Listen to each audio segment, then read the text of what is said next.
أعوذ بالله من الشيطان الرجيم. بسم الله الرحمن الرحيم. ومن أظلم ممن افترى على الله كذبا أو كذب بآياته إنه لا يفلح الظالمون. صدق الله العظيم. ومن أظلم، اور اس شخص سے بڑا ظالم کون ہے، ممن افترا علی اللہ کذبا، کہ جو اللہ تعالیٰ پر جھوٹا بہتان باندھے. ممن افترا، جو شخص باندھے، علی اللہ، اللہ تعالیٰ پر، کذبا، جھوٹا بہتان، او کذب بآیاتہ، یا اللہ کی نشانیوں کو، اللہ کی آیتوں کو جھٹلائے. انہ لا یفلح الظالمون، یقین رکھو بے شک اللہ تعالیٰ ظالموں کو کامیاب نہیں کرتا، یا یہ لوگ کامیاب نہیں ہو سکتے. وَيَوْمَ نَحْشُرُهُمْ جَمِيعًا، اور اس دن کو یاد رکھو کہ جس دن نحشرهم جمیعاً، ہم ان سب کو اکٹھا کریں گے، جمع کریں گے. محشر اس میں ظرف کا صیغہ ہے، ظرف برتن کو کہتے ہیں، تو محشر مطلب اس جگہ پر سب کو جمع کیا جائے گا. ثم نقول، پھر اللہ تعالیٰ کہے گا، للذین اشرکوا، ان لوگوں سے کہ جنہوں نے شرک کیا، این شرکاؤکم، کہاں ہیں تمہارے شرکاء، کہاں ہیں جنہیں تم میرے ساتھ شریک ٹھہرایا کرتے تھے. الذین کنتم تزعمون، کہ جن کا تم دعویٰ کیا کرتے تھے. کہاں ہیں تمہارے شرکاء، الذین کنتم تزعمون، کہ جن کا تم خدائی کا دعویٰ کیا کرتے تھے، جنہیں خدائی میں شریک ٹھہرایا کرتے تھے. اس آیت کریمہ سے قبل اللہ تبارک و تعالیٰ نے یہ بات ارشاد فرمائی کہ جو یہودی ہیں وہ نبی پاک صلی اللہ علیہ وسلم کو اپنی اولادوں سے بھی زیادہ جانتے ہیں، لیکن اس کے باوجود ان کا ایمان نہ لانا، اس کے باوجود اللہ تبارک و تعالیٰ کی توحید پر کامل یقین نہ رکھنا اور اس میں شرک کرنا، یہ بہت بڑا ظلم ہے. اور ظاہر ہے کہ چونکہ اللہ پیدا کرنے والا ہے، خالق ہے، تو عبادت اسی کا حق ہے، اور نبی ایک سچا رسول اور پیغمبر ہے، جیسا کہ پچھلی آیات میں گواہی دے دی اللہ تبارک و تعالیٰ نے کہ یہ میرا رسول ہے، اور معجزات کے ذریعے سے دلائل بھی آ چکے. پھر بھی ان باتوں کو قبول نہ کرنا یہ سراسر ظلم اور زیادتی ہے. اور اللہ تبارک و تعالیٰ ارشاد فرماتے ہیں کہ ظلم کیسا بھی ہو، چاہے وہ لوگوں پر ظلم ہو یا اسی طریقے سے انسان شرک کرنے والا ہو جو کہ ظلم عظیم ہے، یا نبی پاک صلی اللہ علیہ وسلم کی باتوں کا، ذات کا انکار کرنے والا ہو، اللہ پاک ظالم کو مہلت ضرور دیتا ہے، لیکن جب پکڑتا ہے تو پھر اس کو چھوڑتا نہیں ہے. اس حدیث مبارکہ کا مفہوم ہے یہ.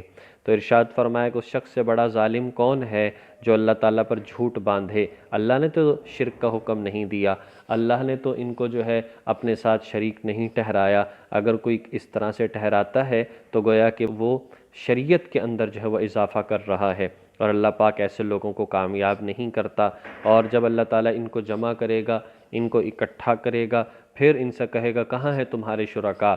دنیا میں انہوں نے نیک شخصیات کے بت بنائے کہ یہ ہمیں آخرت میں اللہ کے عذاب سے بچا لیں گے، یا کسی نے ان کو ویسے ہی ایک حوصلہ دے دیا اور ناجائز حوصلہ دے دیا کہ تم ہماری اتباع کرو، پیروی کرو، ہم اللہ تعالیٰ کی ذات سے سفارش کر کے چھڑا لیں گے.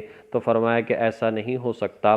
سب سے بڑھ کر پیر، مرشد، ولی، بزرگ، سب سے بڑی نسبت وہ نبی پاک صلی اللہ علیہ وسلم کی ہو سکتی ہے. اور اللہ تعالیٰ نبی پاک صلی اللہ علیہ وسلم سے قرآن کریم میں کہلواتے ہیں کہ نبی آپ کہو، انی لا املک لکم ضرا ولا نفعا، کہ میں تو اپنی ذات کے لیے بھی نفع نقصان کا مالک نہیں ہوں. تو پھر ولی اور شہید کہاں نبی صلی اللہ علیہ وسلم سے زیادہ اونچے درجے کے پہنچ سکتے ہیں. آپ نے اپنی بیٹی فاطمہ سے کہا، بیٹی یہ مت سمجھنا کہ تم محمد اور نبی کی بیٹی ہو، اس وجہ سے تمہاری بخشش ہو جائے گی، نہیں، اپنے اعمال تمہارے کام آئیں گے. دوسری بیٹی کا جب انتقال ہوا تو ان کی قبر میں خود اترے اور اللہ تبارک و تعالیٰ سے درخواست کیا، اللہ میری بیٹی بڑی کمزور ہے. مطلب لوگوں کو بھی درس اور سبق دے دیا، خالی نسبت کسی کام کی نہیں ہے، بلکہ عمل بھی ہونا چاہیے اور گناہوں سے بچاؤ بھی ہونا چاہیے. تو کہا جائے گا بلا لو اپنے شرکاء کو، لیکن یہ لوگ جو ہے کسی کو بھی نہیں بلا سکیں گے اور کوئی چیز انہیں وہاں پر میسر نہیں آئے گی۔ ثم لم تکن فتنتہم، پھر اس وقت ان کے پاس کوئی بہانہ نہیں ہوگا، فتنتہم، ان کے پاس کوئی بہانہ نہیں ہوگا، کوئی فریب نہیں ہوگا، الا ان قالوا، سوائے اس کے کہ یہ لوگ کہیں گے واللہ، اللہ کی قسم، ربنا وما کننا مشرکین، کہ جو ہمارا پروردگار ہے ہم شرک کرنے والے نہیں تھے، ہم شرک کرنے والے نہیں تھے۔ دنیا کے حاکموں کے سامنے انسان بعض اوقات جھوٹ بول لیتا ہے، عدالت میں جھوٹ بول لیتا ہے، اور کبھی کبھی اس کا جھوٹ چل بھی جاتا ہے اور یہ سزا سے بچ جاتا ہے، لیکن آخرت میں کوئی اپنے جھوٹ بول کر فریب کے ذریعے سے کوئی نہیں بچ سکے گا، اس لیے کہ کس کس چیز کو یہ جھٹلائے گا؟ انسان کا اپنا اعمال نامہ جو ہے، جس کے پہلے صفحے پر انسان کی پیدائش لکھی ہے، جس کے آخری صفحے پر انسان کی موت لکھی ہے، اور درمیان کا حصہ خالی ہے اور انسان کو زندگی عطا فرما دی، اپنی مرضی سے جو چاہے اس میں تم لکھ لو، اور انسان کو وہی لکھنا چاہیے جس کو بڑے اچھے انداز میں لوگوں کے سامنے پیش کر سکے، اس کو وہی اس جگہ پر لکھنا چاہیے جسے پڑھ کر اور لوگوں کو سنا کر ندامت، حسرت اور افسوس اور پریشانی اور شرمندگی کا سامنا نہ کرنا پڑے۔ تو اللہ تعالیٰ اس کے نامہ اعمال کو سامنے کریں گے، اور ان پڑھ سے ان پڑھ وہاں پر پڑھنا جانتا ہوگا، یہ 2-4 صفحے پڑھے گا، اللہ پوچھیں گے میرے فرشتوں نے زیادتی تو نہیں کی؟ یہ کہے گا نہیں، اس میں سارا کچھ ٹھیک ٹھیک لکھا ہے۔ انسان کی اپنے اعضاء اور جوارے جو ہیں وہ گواہی دینے والے ہوں گے کہ یا اللہ اس نے فلاں عمل کیا تھا، کرامن کاتبین کندھوں پر بیٹھے 2 فرشتے گواہی دیں گے، اسی طرح یہ زمین گواہی دے گی، انسان کس کس سے اپنی جان کو چھڑوائے گا، آخرکار جو ہے اسے وہاں پر سزا بھگتنی ہی پڑے گی۔ ہاں ایک چیز ہے، اللہ پاک نے دنیا میں موقع عطا فرمایا ہے، انسان سچی پکی توبہ کر لے تو توبہ ایک ایسی چیز ہے جو کہ ان سارے گواہوں کو ختم کر سکتی ہے۔ تو کہا کہ وہاں پر ان کے پاس کوئی معذرت، کوئی فریب اور کوئی دھوکہ نہیں ہوگا، سوائے اس بات کے کہ اللہ سے معذرت ہی کریں گے کہ یا اللہ ہم نے تو شرک نہیں کیا۔ یہاں پر 2 معنی ہیں، ایک تو معذرت کے معنی میں کہ ہم نے شرک نہیں کیا، اور دوسرا فتنے اور فریب کے معنی میں کہ نہیں ہم تو شرک نہیں کرتے تھے، گویا کہ جھٹلانے کے معنی میں ہے، لیکن وہاں پر ایسا نہیں ہو سکے گا۔ انظر کیف کذبوا علی انفسہم، آپ دیکھو کہ کس طرح انہوں نے اپنے آپ کو جھٹلا دیا۔ انظر، آپ دیکھو، کیفا، کیسے، کذبوا، انہوں نے جھٹلا دیا، علی انفسہم، اپنے ہی آپ کو، یعنی خود عمل کرتے تھے، اپنے ہی عملوں کا انکار کر دیا کہ نہیں ہم تو شرک نہیں کرتے تھے۔ وضل عنہم ما كانوا یفترون، اور گم ہو جائیں گے ان سے ما کانوا یفترون، وہ کہ جنہیں یہ گھڑا کرتے تھے، جنہیں یہ معبود بنایا کرتے تھے، یہ سب ان سے گم ہو جائیں گے، چاہے وہ شخصیتیں ہوں، وہ بت ہوں، وہ کوئی بھی ہو، وہ اس وقت میں کوئی کام آنے والا نہیں ہوگا، اور وہاں پر کوئی بھی ساتھ دینے والا نہیں ہوگا۔ انسان کے اپنے نامہ اعمال جو ہے وہی کام آئے گا۔ نبی پاک صلی اللہ علیہ وسلم سے صحابہ کرام نے عرض کیا یا رسول اللہ آپ سے بڑی محبت ہے، تو آپ نے ارشاد فرمایا اگر محبت ہے تو پھر سجدوں کی کثرت سے میری مدد کرنا۔ کیا مطلب؟ عمل کرتے رہنا، عمل کہیں نہ چھوڑ دینا۔ محبت اپنی جگہ پر ہے، بہت اچھی چیز ہے، نسبت اپنی جگہ پر ہے، بہت اچھی چیز ہے، لیکن عمل نہ چھوڑ دینا، عمل کرتے رہے تو یہ محبت تمہیں فائدہ دے گی۔ اسی طرح فرمایا، ایک صحابی نے کہا جی محبت ہے، تو آپ علیہ الصلوۃ نے فرمایا کہ تمہیں چاہیے کہ تم پھر ہر فرض نماز کے بعد یہ پڑھا کرو، اللہم اعنی علی ذکرک و شکرک و حسن عبادتک، یعنی عمل کی طرف لگا دیا، تو اس طرح سے یعنی عمل کے ساتھ جوڑا ہے، عمل کو چھوڑ کر کچھ بھی نہیں ہے۔ اس لیے انسان کو چاہیے کہ اس بات کو سمجھے اور عمل کے ساتھ اپنے آپ کو جوڑنے کی کوشش کرے۔ وَمِنْهُمْ مَنْ يَسْتَمِعُ إِلَيْكَ، اور ان میں سے کچھ وہ ہیں جو کہ آپ کی طرف خوب کان لگا کر سنتے ہیں، مَنْ يَسْتَمِعُ، جو کان لگا کر سنتے ہیں، إِلَيْكَ، آپ کی باتوں کو، وَجَعَلْنَا عَلَىٰ قُلُوبِهِمْ أَكِنَّةً، حالانکہ ہم نے ڈال دیے ہیں ان کے دلوں پر أَكِنَّةً، پردے، أَن يَفْقَهُوهُ، وہ کسی بات کو سمجھتے نہیں، وَفِي آذَانِهِمْ وَقْرًا، اور ان کے کانوں میں ہم نے وقرا، ڈاٹ لگا دیے ہیں کہ کسی بات کو سنتے سمجھتے نہیں۔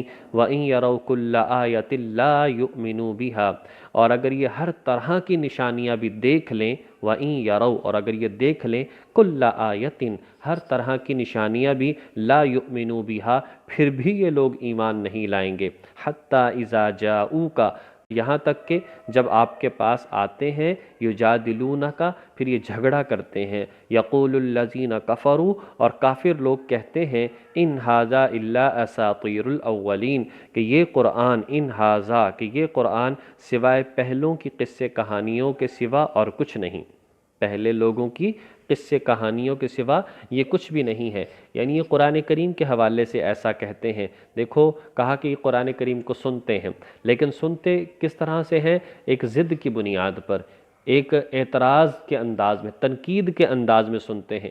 اگر یہ اپنے دلوں کو خالی کر کے اخلاص کے ساتھ سنتے تو اللہ تبارک و تعالیٰ ان کو اس کا فائدہ دیتا، لیکن یہ لوگ تو اس طرح سے سنتے ہی نہیں، بلکہ یہ لوگ تو اس لیے سنتے ہیں تاکہ نبی پاک صلی اللہ علیہ وسلم سے اعتراض کر سکیں، تاکہ حضور علیہ السلام سے طرح طرح کے سوالات کر سکیں، آپ کو جو ہے پریشان کیا جائے، صحابہ کو پریشان کیا جائے، اس لیے یہ لوگ سنتے ہیں۔ اور پھر یہی وجہ ہے کہ اللہ فرماتے ہیں کہ ہم نے دلوں پر پردے ڈال دیے، کانوں میں ڈانٹ لگا دیے۔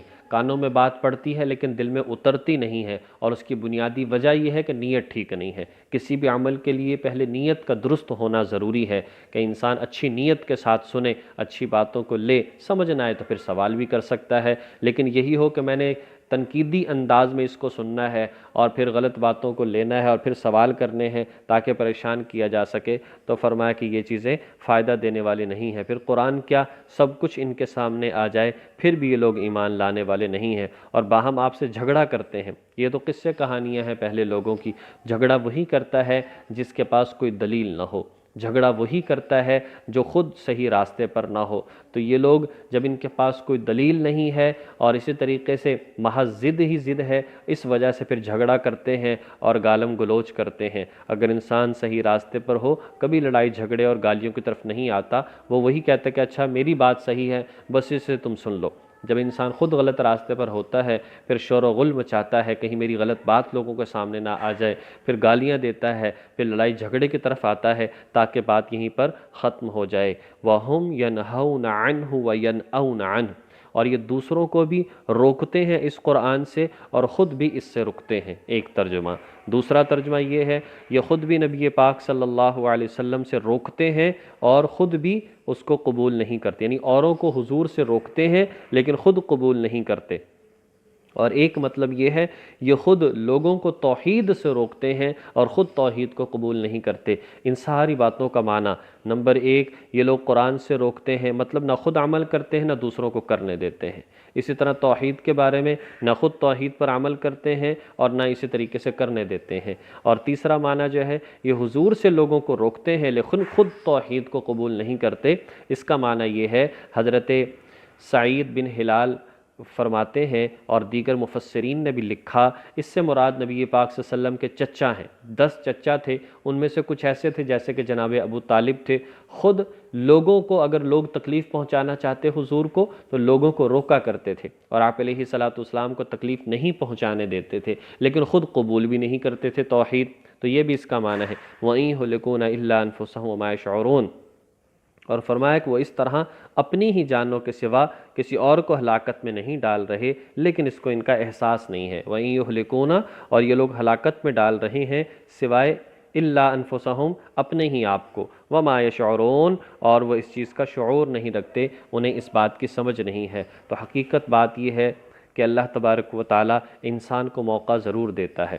اللہ تبارک و تعالیٰ انسان کے ایسا نہیں ہے کہ کانوں پر پہلے ہی مہر لگا دے، موقع ضرور دیتا ہے، لیکن اگر کوئی موقع سے فائدہ نہ اٹھائے تو پھر اللہ تبارک و تعالیٰ ہدایت سے محروم کر دیتے ہیں۔ اللہ تعالیٰ کی ذات نے فَهَدَيْنَاهُ النَّجْدَيْن، دونوں راستے دکھا دیے ہیں، حلال حرام کیا ہے، جائز ناجائز کیا ہے، ایمان کفر کیا ہے، شیطان رحمان کا راستہ کیا ہے، یہ ساری چیزیں واضح کر دی ہیں۔ اور پھر فرمایا فَمَنْ شَاءَ فَلْيُؤْمِنْ وَمَنْ شَاءَ فَلْيَكْفُرْ، تمہارا دل چاہے مانو، تمہارا دل چاہے نہ مانو، یہ انسان کو اختیار دے دیا اور انجام بھی بتا دیا۔ ماننے والوں کا انجام جنت ہے، نہ ماننے والوں کا انجام دوزخ ہے۔ اب انسان کو عمل کی بنیاد پر کہ اخلاص کے ساتھ عمل کرے، سنت کے مطابق عمل کرے اور ساری چیزوں کے تقاضوں کو دیکھ کر پھر عمل کرے، تب ہی انسان کامیاب ہو سکتا ہے۔ جسے خود ہی فکر نہ ہو اپنے آپ کو سیدھے راستے پر چلانے کی اور اپنی درستگی کی، ظاہری بات ہے کوئی زبردستی تو اس سے عمل کروائے گا نہیں۔